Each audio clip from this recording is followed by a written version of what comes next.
Om Shri Sai Ram, offering my most prayerful salutations at the divine lotus feet of my beloved Master, Bhagwan Shri Sathya Sai Baba. Bhagavata Vahini, Chapter 24. Parikshit is cursed. Summary. Dawn broke as Vyasa completed his story, so he arose and left.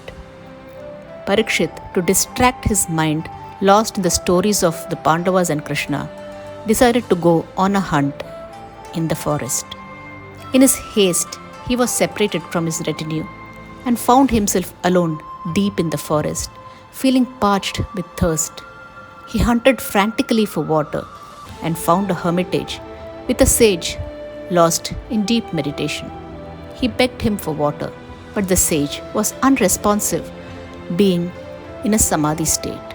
In a fit of rage and momentary madness, he put a dead snake around the sage's neck and left.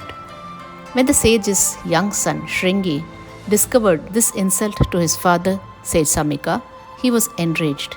He caught up with Parikshit and without a thought cursed him that he would die of a snake bite within 7 days.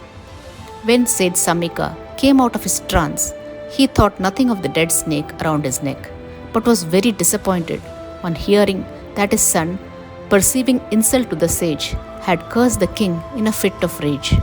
Sage Samika explained this was a great sin for one who have renounced the world and feel personal offense without forgiveness and act without considering consequences. Key takeaways. We see here at least 3 acts of mindless, instinct-driven actions. The king going on a hunt to distract his mind, Parikshit acting thoughtlessly with a dead snake while parched with thirst, and the sage's son cursing the king for perceived insult to his father. It's clear that when our mind is disturbed, or in particular, our senses are weakened through hunger, thirst, and illness, we are prone to act harshly and negatively without reason.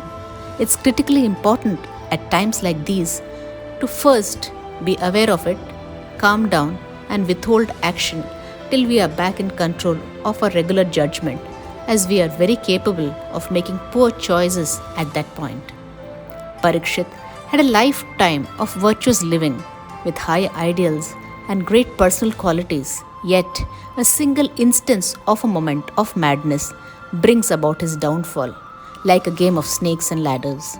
In our own spiritual lives, we too need to be similarly watchful to guard against the sudden surge of the 6 major vices which can provoke a wrong action by us in a single moment of weakness. Shringi's curse to the king without understanding of his dire thirst, the future welfare of his subjects, for a perceived insult to his father, earned him great sin. The same perceived insult was dealt with nonchalance by his father as something too petty to even merit a retaliation. The same action produced 2 different responses and therefore 2 different consequences.